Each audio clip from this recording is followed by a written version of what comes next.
Down in the Louisiana Bayou, where the night seems to breathe with the earth and the stars are so thick they cast shadows, there's a silence that speaks volumes. It's the quiet of the swamp when the cicadas pause their song, when the bonfires from a Mardi Gras past are just a faint memory, when every house settles into itself, trusting in the strength of its cypress walls and the old Cajun prayers. It's in these moments that stories stop being just stories. I'm taking you with me into one of those nights, inside a simple clapboard house where Elodie and Beau, a young couple, were guarding their greatest treasure, the life forming in Elodie's womb. She already felt the sweet weight of her advanced pregnancy. In her eyes, a quiet courage. In Beau, the diligence of a man who gives the land the sweat it demands and receives just enough to keep the home fires burning. The house smelled of chicory coffee and lye soap. The porch held the memory of the day's footsteps, and a stray dog they called Gator slept near the door, a tired but watchful guardian. The full moon hung enormous over the yard, its light spilling a pale silver over the Spanish moss, the cypress knees, and the tin roof. Nothing seemed out of place, nothing, except for a feeling that creeps in like a draft through the cracks, an intuition that doesn't ask for permission. That's how the night begins, when it decides to change someone's destiny, without warning, with a deeper breath, with a shiver that has no name. The first thing that changes is the sound. The bayou has its noises, the croaking of frogs like a repeating prayer, the rustle of unseen things in the undergrowth, a branch giving way under the weight of a night bird. But on that night, the sound that arrives is different. It's a heavy dragging, as if something larger than a man, lower than a horse, was scraping its body against the dry sawgrass. Gator lifts his head even before Beau, a slight sleeper, feels his own heart beat differently. The dog lets out a short, low growl, a warning, and then a bark that isn't courage, but pure terror. Beau wakes with a jolt. The room is a drawing of shadows, and the moon through the window cuts out Elodie's silhouette, lying on her side, protecting her belly with her hands. He gets up slowly, trying not to wake her. The floorboards creak softly, and that small lament of the wood seems too loud in a silence that grows more tense by the second. Outside, the bark turns into a howl and then ceases. The silence, the one that speaks, now screams. In the hallway, Beau's hand finds the stock of his old hunting rifle. Not enough shells for fantasy, he thinks, trying to name the fear. Maybe a wild hog that's lost its way. Maybe a neighbor's dog. Maybe nothing. He opens a slit in the living room curtain. The yard is a plate of cold light, and the moss hangs static like a frozen wave. His gaze sweeps the cypress fence, the old oak tree, the pile of leftover shingles by the wall. Nothing. But there's a formless certainty in his chest. Something is watching them. Elodie wakes when the wind shifts. A pregnant woman learns to listen to the world in a different way, from the inside. She feels the baby stir, as if the little one could also feel the night on its skin. She sits up slowly, holding the edge of the mattress, and calls for Beau in a whisper that's barely born. He's at the window, and his face, even in the dim light, has a new shadow. She recognizes the look of someone trying to hide their fear so as not to frighten. "It's just an animal chair," he tries, and that "just" falls to the floor like a cracked plate. The dragging sound returns. This time it comes from behind the house, right against the kitchen wall. A wet sound, like claws scraping on damp wood. Gator barks, but the bark ends in a choked yelp. Elodie brings a hand to her mouth. She feels her throat tighten. Her whole body craves light and noise, and the world offers the opposite. Beau raises the rifle. The weapon, heavy, reminds him of another life, another time of long hunts when fear was simple and had the shape of a panther. The first bang comes without warning. The kitchen door vibrates as if a bull had charged it. The lock groans, the wood splinters from the inside, and the whole house seems to take a step back. Beau runs, shoves the heavy kitchen table against the door. Elodie, with short steps and quick breaths, follows him, one hand on her belly, the other leaning on the doorframe. The smell seeps through the crack, a mix of wet fur, turned earth, and the sour tang of old blood. The night has a face, and it's pressed against their door. Beau positions himself between the table and Elodie as if his body were a wall. The creature shoves from the outside, and the lock, no longer holding, clangs like a bell. For an instant, there's an eye in the dark, a glint of burnt amber, not quite human, not quite animal. Elodie doesn't know if she really saw it or if her mind invented it, but that spark pierces her. It's not just fear, it's an ancient certainty, the kind born in the bone. The things the old folks talked about have flesh. Beau aims through the crack. He takes a breath, holds it. The shot tears through the dawn. The flash paints the kitchen white for a second. On the other side, the response isn't the cry of a common animal. It's a howl that starts deep and then breaks into a snarl that makes the skin crawl. The creature retreats. The table vibrates. The floorboards return to vibration, as if the whole house had clenched its jaw. "Go away," Beau says, not to Elodie, but to the night, as if the night would obey. The dragging sound disappears for a few seconds. Gator is silent. Elodie's heart beats so loudly she's sure the creature can hear it. The baby moves, as if responding to the gunshot's flash. Elodie places a hand on her belly, a gesture more for herself than for the child, a silent pact of protection. The truce lasts as long as a candle's flicker. Then another sound comes from above, the roof. Something heavy is walking on the shingles, dislodging tin, letting the wind in where it shouldn't. Beau looks up. Terror has many forms. The worst is the one that comes from above. He pulls Elodie back into the living room. He tells her to sit on the floor, behind the sofa, shielded by the interior wall. The oil lamp, forgotten, flickers with a small tongue of fire, and the dancing light paints the ceiling with the shadow of whatever is passing outside. A tear, a couple of shingles give way, and the night opens an eye inside the house. Between the rafters, the shadow of a snout, teeth that glint brighter than the moon, hot breath that enters like a foul vapor. Beau fires again, this time without aiming, just to scare it. The flash pushes the shadow back, and the thud that follows is one of weight and fury. Outside, the howl reverberates, and the neighborhood dogs answer with a dissonant orchestra that is terrifying in itself. The creature circles the roof, as if looking for the house's weak spot. Elodie closes her eyes for a moment, and without words, prays. Not the memorized prayer from church, but the prayer invented by someone in the dark who needs to find a light within themselves. Beau reloads with hands that insist on trembling. The lead shot feels heavy in the barrel, and time, that old master, decides to move deliberately slow. The deepest part of the night has a way of lasting longer when you're expecting the worst. The roof groans, the walls creak, as if remembering they're just wood and nails, not a fortress. The creature tests one window, then another. The kitchen still smells of the imagined blood sourness, and the living room of the sweat of fear. Beau moves very little. Instinct tells him that noise attracts bad things. The lamp is fading. The moonlight, which once seemed beautiful, is now a cold blade. Behind the noises there is another sound, almost too small to stand against the terror. The baby's heart beating, a rhythm Elodie feels in her hands when she touches her belly. She whispers inward, "Stay with me, be still, it's gonna pass." It's as if she's talking to herself. Her body understands it must be a shelter twice over. Fear, when it meets love, shrinks. The day arrives without courage. First a gray haze, then a pale pink on the horizon. The light reveals what the night drew with brutal fingers. The roof door is splintered with claw marks that don't belong to any animal you know. The roof has an open wound, a hole where 2 shingles are missing, where the deep night breathed into the room. In the yard, the fence is bent outward, as if something large had passed through, back into the swamp. And near the pile of shingles, there's Gator. His body lies on its side, still in a way that isn't sleep. Beau approaches slowly. His hand goes to the dog's muzzle out of habit. The cold he finds there offers no comfort. Elodie comes to the door, one hand on her belly, the other on the splintered wood, as if she could read what happened through the grain of the cypress. She doesn't cry out loud. The cry, when the pain is deep, is born low. Beau lowers his head over the dog and stays there for a timeless moment.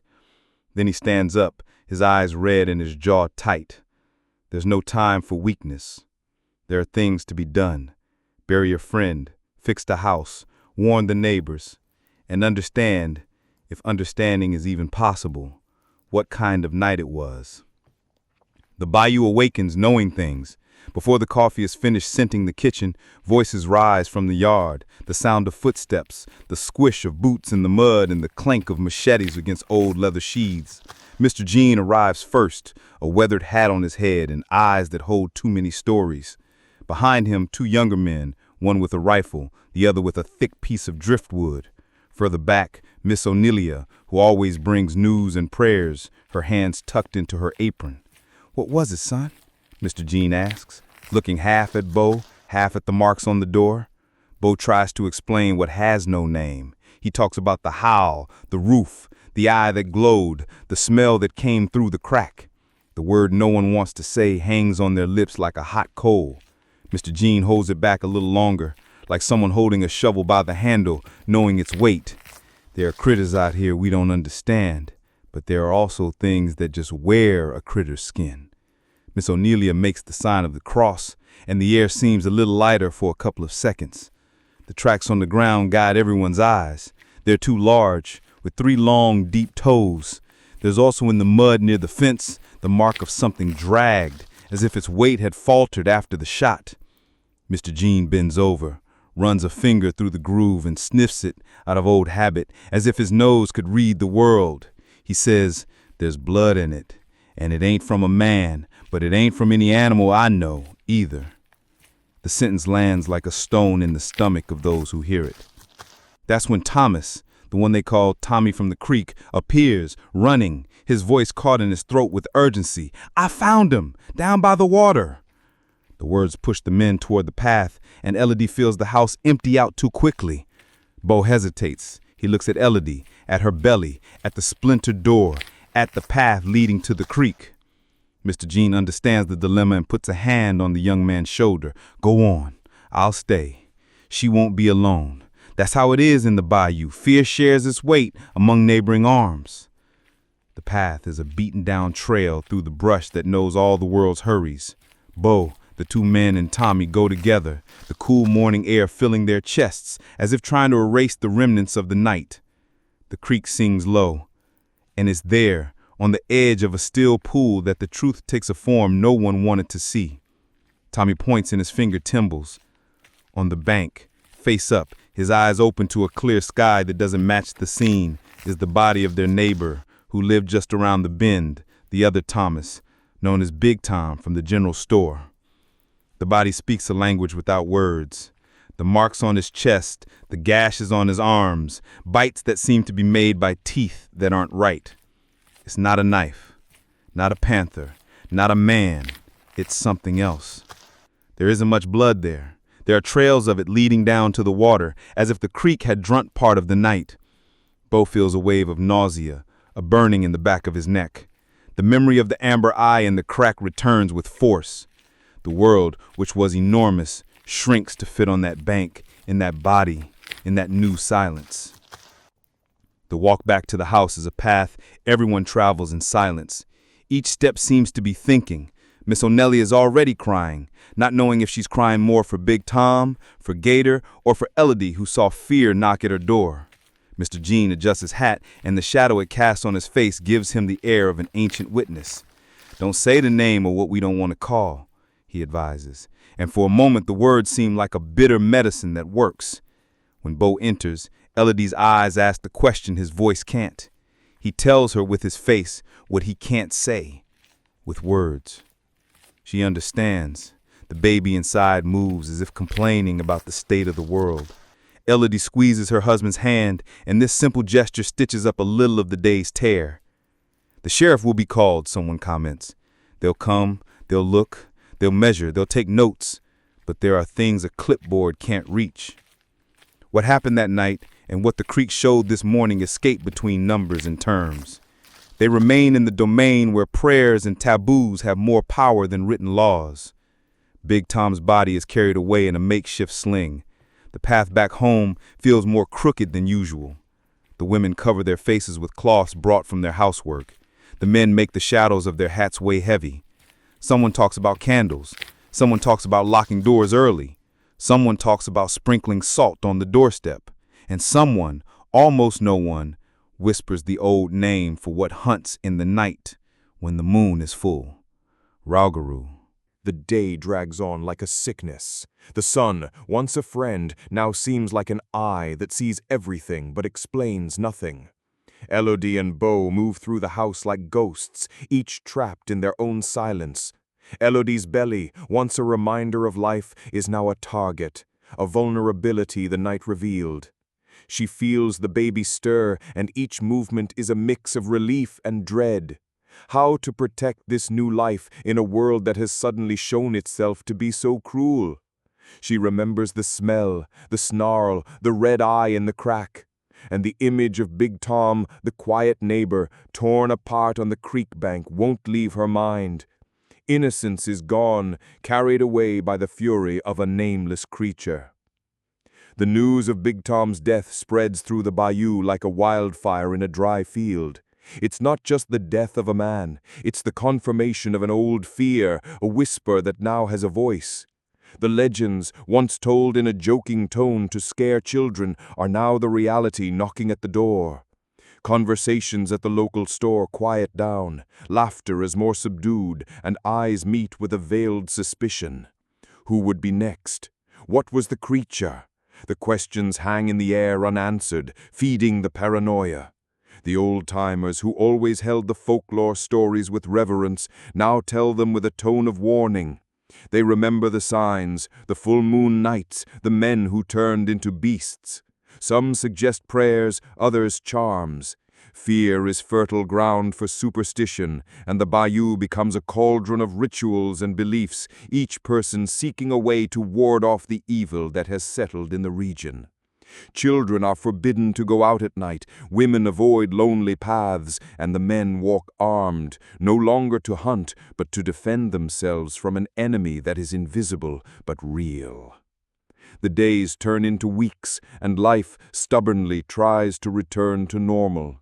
But normal would never be the same. Elodie and Beau cling to each other, seeking comfort and strength in their union. The baby, growing in Elodie's womb, is the hope, the promise of a future that, despite everything, is still worth fighting for. They avoid talking about the night of the attack, but the memory is always present, a shadow hanging over their lives. Every dog bark, every strange noise in the night is a trigger for panic, a reminder that the danger could return at any moment. Beau spends more time at home, protecting Elodie. He reinforces the doors and windows, installs new locks, and keeps the rifle always at hand. His sleep is light, interrupted by vivid nightmares of the creature, of its red eyes, of the putrid smell. He feels responsible, not just for Elodie and the baby, but for the whole community. He knows the Rougarou is still out there, lurking, and that Big Tom's death was just the beginning. Justice, he realizes, won't come from the police, nor from the laws of men. It will come from courage, from unity, from the determination to face evil head-on. The full moon approaches again, and with it the tension rises. People retreat earlier, the roads are deserted, and the silence of the night is broken only by the wind whispering through the cypress trees. Elodie feels her contractions intensify, a sign that the birth is near. Fear mixes with anticipation, and she wonders if the baby will be born into a safe world, or if the shadow of the Rougarou will hang over its life from the very first day. Beau is even more vigilant, his eyes scanning the darkness, his ears attentive to any unusual sound. He knows the creature might return, and he is ready to face it, whatever the cost. On that full moon night, Elodie and Beau's house is a beacon of light in the midst of darkness. The lamp is lit, and the smoke from the wood stove perfumes the air. They try to maintain their routine, but the tension is palpable. Elodie feels a stronger contraction, and Beau supports her, his face worried. The baby is coming, and with it the uncertainty of what the night will bring. Destiny, he realizes, is in his hands. He must protect his family, no matter what happens. The legend, which was once just a story, is now his reality, and he is ready to write the next chapter with blood, sweat, and courage. Elodie's labor is long and painful, but with each contraction she finds a strength she didn't know she possessed. Beau supports her, holds her hand, whispers words of encouragement. The fear of the Rougarou is temporarily forgotten, replaced by the urgency of the life that is being born. The baby's cry, a strong and healthy boy, fills the house with a melody of hope. It's a sound that pushes back the shadows, that illuminates the darkness, that renews faith. The chosen name is John, in honor of Beau's grandfather, a man of grit who always faced life's challenges with courage. But the joy is brief. The night is not over yet. The snarl, a low, guttural snarl coming from outside the house. The creature is back. Beau grabs the rifle, his heart pounding in his chest. Elodie, with the baby in her arms, shrinks into the corner of the bed, her eyes wide with terror. The Rougarou, drawn by the scent of blood and new life, is determined to get in. The pounding on the door intensifies, the wood groans, and the whole house trembles. Beau knows he can't run anymore. He has to face the creature, once and for all. Beau positions himself at the door, rifle in hand. He knows it's an unequal battle, but the image of Elodie and the baby drives him. He fires. The deafening blast echoes through the house, and a howl of pain and fury answers from outside. The creature retreats for a moment, and Beau uses the opportunity to brace the door with whatever he can find. But the Rougarou is relentless. It returns with even more ferocity, hitting the door with tremendous force. The wood splinters, and a crack opens, revealing the red eyes and dark fur of the creature. Beau fires again, this time aiming for the eye. The creature's howl is deafening, and it stumbles back, but it doesn't give up. It tries to get in through the window, but Beau stops it, striking the creature with the butt of the rifle. The Rougarou, wounded and furious, lunges onto the roof, and Beau follows, determined to end this once and for all. Elodie, with the baby in her arms, watches the scene with her heart in her throat. She prays, asks God to protect her husband, to drive the evil away from her family. On the roof, under the pale light of the full moon, Beau and the Rougarou face off. The creature is large and strong, its red eyes glowing with hatred. Beau, exhausted and wounded, fights with the courage of a father protecting his child. He dodges the creature's attacks, using the rifle as a shield. The creature lunges, its sharp claws ready to tear him apart. Beau, in a swift move, hits the creature in the head with the rifle butt. The creature staggers, and Beau takes the opportunity to push it off the roof. The creature falls with a dull thud, and a howl of pain and fury echoes through the night. Beau climbs down from the roof, his body aching, but his heart relieved. He approaches the creature, which lies on the ground, wounded and exhausted. The creature looks at him with its red eyes, and Beau sees something. It's not just a beast. There's something human in its gaze, a spark of pain and suffering. He hesitates, rifle in hand. He could end it right there, but something stops him. The creature, he realizes, is a victim, just as much as Big Tom was. It's a cursed soul trapped in the body of a beast. Beau lowers the rifle. He cannot kill something that, in some way, is still human. He turns and walks back to the house, to Elodie and the baby. The creature, he knows, will not follow. It is wounded, and the light of dawn is near. He enters the house, and Elodie embraces him, tears streaming down her face. The baby, John, sleeps peacefully in his mother's arms, oblivious to the terror that surrounded him. The family is safe, for now. The dawn arrives, and with it the news spreads. The Rougarou was seen, wounded, fleeing into the swamp. No one knows who it is or if it will return. But one thing is certain. The legend of the Bayou Rougarou has gained a new chapter. A chapter of courage, love, and mystery. Elodie and Beau and little John will forever be the guardians of this story, a testament that evil exists, but that the strength of love and unity can overcome it. And so, life in the Bayou goes on, but with a new awareness, a new respect for the shadows that inhabit the swamp. The Rougarou may be gone, but the fear and the legend will remain, whispered from generation to generation, a reminder that not all stories have a happy ending, but that hope, even in the darkest hours, never dies. The days turn into months, and life in the Bayou slowly returns to a calmer rhythm. But the memory of that night of terror remains, an invisible scar on the community's soul. Elodie and Beau dedicate themselves to little John, who grows strong and healthy, oblivious to the drama that marked his birth. They avoid talking about the Rougarou, but the legend's presence is felt in every shadow, in every rustle of the night. The house, once a refuge, is now a constant reminder of human vulnerability in the face of the unknown. Beau, over time, becomes a more vigilant man, more attuned to the signs of nature. He learns to read the wind, to listen to the sounds of the swamp, to feel the presence of danger even before it manifests. He teaches John to respect nature, to fear what cannot be seen, to trust his instincts. Elodie, in turn, becomes a hyper-protective mother, her eyes always on her son, her heart always on alert. She knows the world is a dangerous place, and that innocence, once lost, can never be recovered. The legend of the Bayou Rougarou spreads beyond the borders of the swamp, gaining new versions, new details, new interpretations. People come from far away to hear the story, to visit Elodie and Beau's house, to feel the atmosphere of mystery that hangs over the region.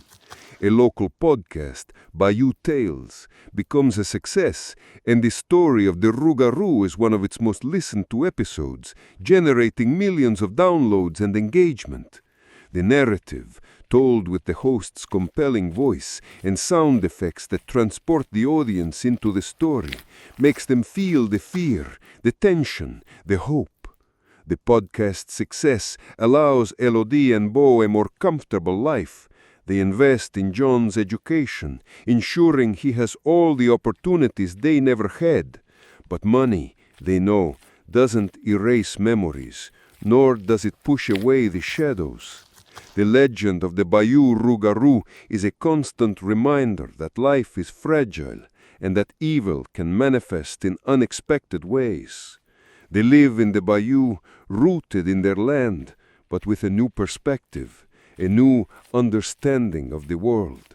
The story of the Rougarou is not just a tale of terror, it's a life lesson, a testament to human resilience in the face of adversity. And so, the story of the Bayou Rougarou becomes a legacy, a part of the region's identity.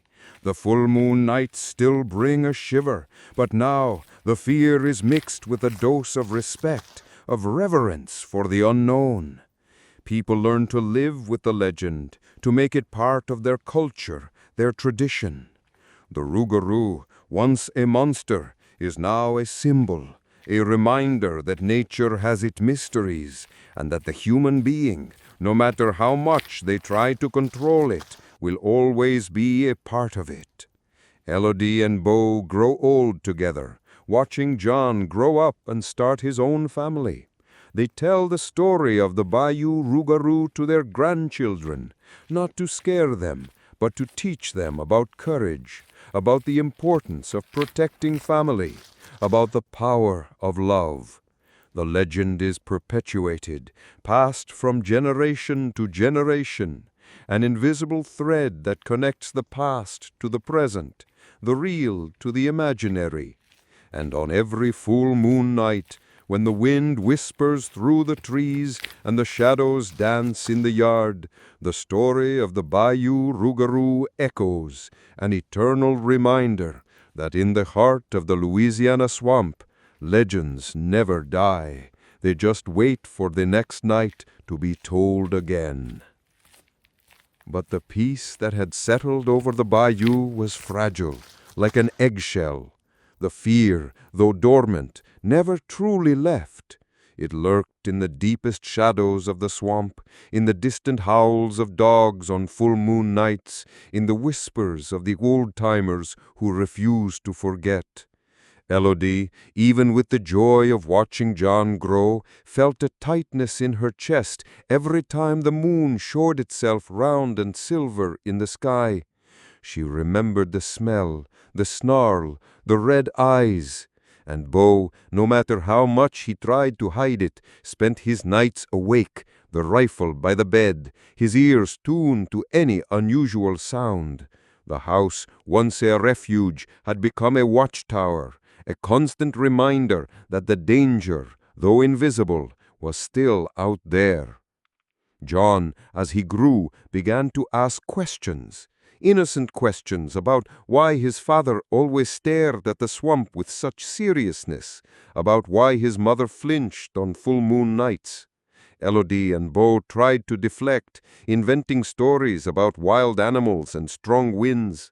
But the truth, like water, always finds a crack to seep through. John, with the innate curiosity of a child, began to listen to the conversations of the elders, to catch the fearful glances, to feel the tension in the air. He started to piece together the puzzle, bit by bit, and the image that formed was of a creature that lived in the shadows, a beast that terrorized the region. One day, John, now a young man, found a dusty old book in Mr. Jean's house. It was a book of Louisiana legends and folklore, and in its yellowed pages he found the story of the Rougarou. He read about men who transformed into beasts on full moon nights, about the curse that condemned them to a life of fury and solitude. He read about the signs, the howls, the attacks, and suddenly it all made sense. His father's sleepless nights, the fear in his mother's eyes, the whispers of the old-timers. The story of the Bayou Rougarou wasn't just a legend, it was the story of his own family, the story of his own life. John confronted his parents, his eyes filled with a mixture of anger and fear. He said, "Why did you never tell me? Why did you hide the truth from me?" Elodie and Beau, not knowing what to say, tried to explain that it was to protect him, to spare him the terror they had lived through. But John did not accept it. He felt that the truth was his right, and that silence was a form of cowardice. He decided he would not live in fear, that he would not hide from the shadows. He decided he would face the Rougarou, whatever the cost. Beau, seeing John's determination, knew he couldn't stop him. He also knew that John, with his youthful impetuosity, would need guidance. He decided to teach him everything he knew about the swamp, about tracking, about survival. He taught him how to read the signs, how to move silently, how to prepare for the unexpected. Elodie, though fearful, understood that John's path was inevitable. She taught him the old prayers, the charms, the rituals that, according to tradition, could ward off evil. The family, once divided by silence, was now united by a common purpose, to face the Rougarou. The next full moon night arrived, heavy with a sense of destiny. John, armed with his father's rifle and his mother's prayers, set out into the swamp. Beau followed him, a silent shadow, ready to intervene if necessary. Elodie stayed at home, her heart in her hands, praying for their return. The swamp was alive, its sounds amplified by the tension in the air. Every rustle, every splash, every distant howl seemed to be a sign, a warning. John moved with a confidence that surprised Beau. He seemed to know the swamp, to feel its pulse. He followed the tracks, the broken branches, the disturbed mud, signs that only a trained eye could see. They reached the clearing where Big Tom had been found. The air was heavy, charged with a dark energy.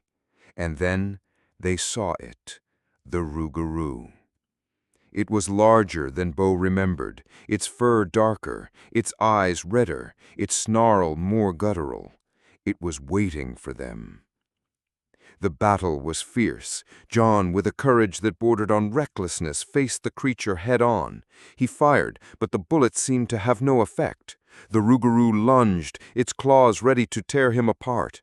Beau intervened, firing a shot to distract the creature. The Rougarou turned its fury on Beau, and John, seeing his father in danger, attacked with renewed determination. He remembered his mother's words, the old charms, the power of faith. He closed his eyes for a moment, whispered a prayer, and then, with a strength he didn't know he possessed, lunged at the creature.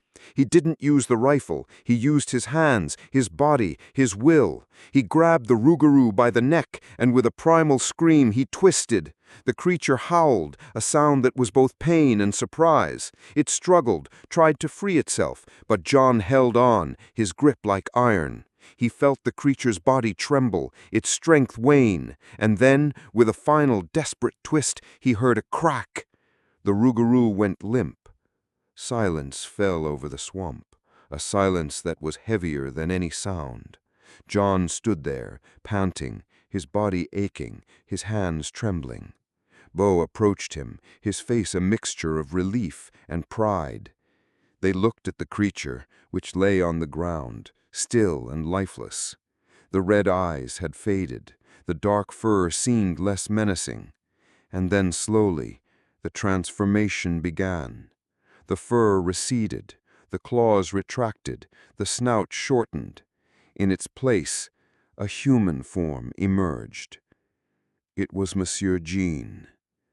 John and Beau stared in disbelief. Monsieur Jean, the wise old man, the keeper of stories, the one who had always been there for them. He was the Rougarou. The truth, when it came, was more shocking than any legend. Monsieur Jean, cursed by an ancient spell, had been living a double life, a life of wisdom and a life of fury. His words, "There are things that just wear a critter's skin," now echoed with a new, tragic meaning. The walk back to the house was silent, but this time it was a silence of understanding, of sorrow, of a new kind of peace. Elodie, seeing them return, ran to embrace them, her eyes filled with tears of relief. John told her everything, and Elodie, though shocked, understood. The legend of the Bayou Rougarou had ended, but its legacy would live on, a reminder that evil can hide in the most unexpected places, and that courage, love, and unity are the only weapons against it. Life in the Bayou returned to normal, but it was a new normal, one marked by the knowledge that the world is full of mysteries, and that some truths are harder to bear than any legend. John, now a man, became the new keeper of stories, the one who would pass on the tale of the Rougarou, not as a tale of terror, but as a lesson in humanity, in compassion, in the strength of the human spirit. And on every full moon night, when the wind whispers through the trees and the shadows dance in the yard, the story of the Bayou Rougarou echoes, a testament that even in the darkest hours, hope never dies, and that the greatest battles are fought not with weapons, but with the heart. Years passed, and John, now a respected elder in the Bayou, continued to share the story of the Rougarou. He told it to his children, and then to his grandchildren, always emphasizing the lessons learned, the importance of understanding, the danger of prejudice, and the power of forgiveness. The legend, once a source of fear, became a source of wisdom, a cautionary tale about the complexities of human nature and the hidden struggles people face. He also dedicated himself to preserving the Bayou, understanding that the swamp, with its mysteries and its dangers, was an integral part of their identity. He taught the younger generations to respect nature, to live in harmony with it, and to protect its delicate balance. The Rougarou, though no longer a physical threat, remained a symbol, a reminder of the wildness that still existed within and around them. One day, a young, ambitious journalist arrived in the Bayou, drawn by the persistent whispers of the Rougarou legend. She sought out John, hoping to uncover the real story, to expose the truth behind the folklore. John, with a gentle smile, welcomed her. He told her the story, from the terrifying night of Big Tom's death to the shocking revelation of Monsieur Jean's identity. He spoke of the fear, the courage, the love, and the ultimate understanding that had emerged from the tragedy. The journalist, initially skeptical, found herself captivated by John's sincerity and the depth of his narrative. She realized that the truth wasn't just about facts and evidence. It was about the human experience, the emotions, the lessons learned.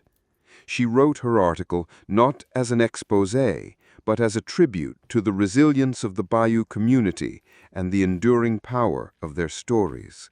The article, published in a national magazine, brought renewed attention to the Bayou, but this time it was an attention of respect and admiration. The story of the Bayou Rougarou, once a local legend, now became a national phenomenon. It was adapted into a documentary, a play, and even a series of children's books, each version carrying the core message of empathy, courage, and the interconnectedness of all beings. And in the heart of the Louisiana swamp, under the pale light of the full moon, the whispers of the Rougarou still echoed, not as a warning of terror, but as a gentle reminder that every story has a lesson, and every legend a soul.